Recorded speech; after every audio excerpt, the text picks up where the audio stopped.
گل از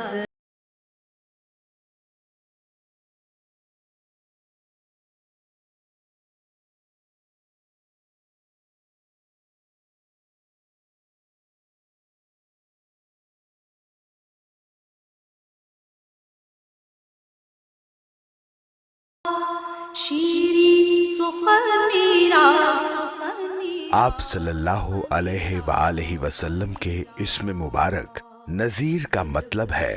ڈرانے والا۔ نذیر ان کا لفظ فعیل ان کے وزن پر مفعلہ کے معنی میں استعمال ہوا ہے، یعنی ڈرانے والا،